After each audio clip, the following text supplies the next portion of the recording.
यहाँ पर था, होते थे यहाँ पर रोज। जब वो 2-3 दिन के लिए नहीं है, उस मौका में ये क्या ये हो सकता है? क्या आपको लगता है कि इन्वेस्टिगेशन से ज्यादा ये पॉलिटिकल महल यहाँ पर प्रायोरिटी हो रहा है? ममता दीदी जब नहीं है, अनाउंस प्रोग्राम है दिल्ली में, उस टाइम चुन लिया घर में रेड करने के लिए। ये हो सकता है?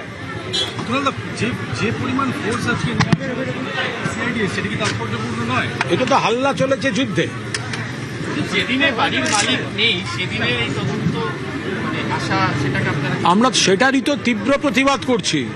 আইনের পথে চলবে, যেটা মদন মিত্রও বলছেন। আইনজীবী কল্যাণ বন্দ্যোপাধ্যায় ভেতরে গেছেন, আমাদের সিআইডি তদন্ত চলছে বলে এখন আমাদের ঢুকতে দিচ্ছেন না, ঠিক আছে। বাট মমতা বন্দ্যোপাধ্যায় 7 বারের সাংসদ, 4 বারের কেন্দ্রীয় মন্ত্রী, 2 বারের রেলমন্ত্রী, 3 বারের মুখ্যমন্ত্রী, মহিলা মুখ্যমন্ত্রী, তিনি রোজ এইখানে থাকেন, মানুষের সঙ্গে মিট করেন। তিনি 2 দিনের জন্য দিল্লি গেছেন আর ওই সময় ওনার বাড়িতে তল্লাশি। এটা দৃষ্টিকটু, এটা লজ্জাজনক। এটা পুলিশ প্রশাসনের বাহাদুরি বা সাহসিকতা প্রমাণ করে না। যে মমতা বন্দ্যোপাধ্যায় নেই, আমরা তদন্তের মেরিটে ঢুকছি না, তদন্তের ইস্যু নিয়ে কথা বলছি না। কিন্তু আপনাদের যদি তদন্তের দরকার হয়, তা এতদিন তো মমতা বন্দ্যোপাধ্যায় রোজ ছিলেন, রোজ আমরা আসি, তখন আপনারা এলেন না। যে সময়টা উনি দিল্লিতে একেবারে ঘোষণা করা দিল্লিতে, সেই সময়টা মনে হলো যে এই সময়টাই ওনার বাড়িতে গিয়ে এই মহলটা তৈরি করতে হবে। এটা কোনো রুচিসম্মত কাজও হলো। দেখুন, ব্যাপারটা এটা একেবারেই ব্যতিক্রমী ঘটনা, এটা একটা দৃষ্টান্তমূলক ঘটনা এবং পশ্চিমবঙ্গের রাজনীতিতে এই ধরনের ঘটনা এর আগে কখনো কোনোদিন হয়নি। It's very unfortunate.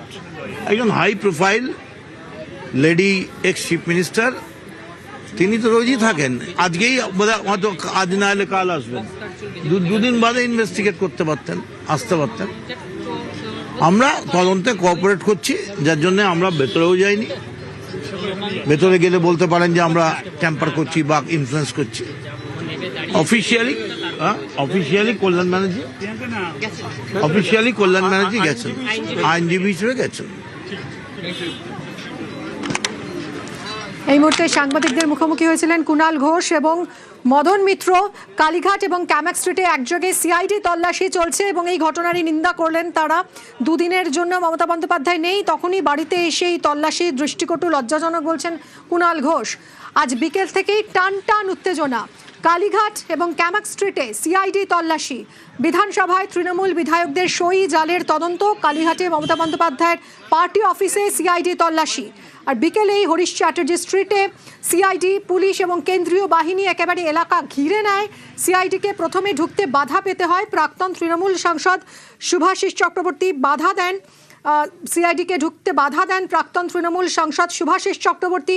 গোয়েন্দাদের সঙ্গে বচসায় জড়িয়ে পড়েন শুভাশিস চক্রবর্তী এবং শেষ পর্যন্ত মমতা বন্দ্যোপাধ্যায়ের পার্টি অফিসে ঢোকে সিআইডি। ক্যামাক স্ট্রিটে অভিষেক বন্দ্যোপাধ্যায়ের অফিসেও সিআইডি তল্লাশি চলছে। আমাদের প্রতিনিধিরা প্রত্যেক মুহূর্তের খবর তুলে ধরছেন আপনাদের সামনে। অভিজিৎ রয়েছেন আমার সঙ্গে এই মুহূর্তে সরাসরি 30 বি হরিশ চ্যাটার্জি স্ট্রিটের সামনে। অভিজিৎ, এখন কি চলছে? সিআইডি অফিসিয়ালরা ভিতরে তো ঢুকেছেন, কি চলছে এখন সেখানে?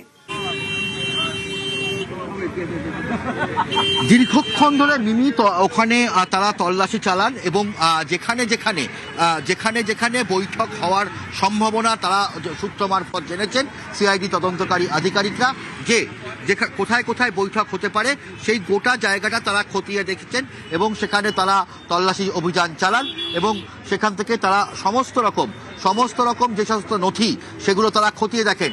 কি কি কাগজপত্র রয়েছে, কোথাও কোনো মিনিটস যদি বৈঠক হয়ে থাকে সেই বৈঠকের যে মিনিটস, অর্থাৎ সেখানে কারা কারা উপস্থিত ছিলেন, কি কি আলোচনা হয়েছে, সেই সমস্তটাই তারা দেখছেন।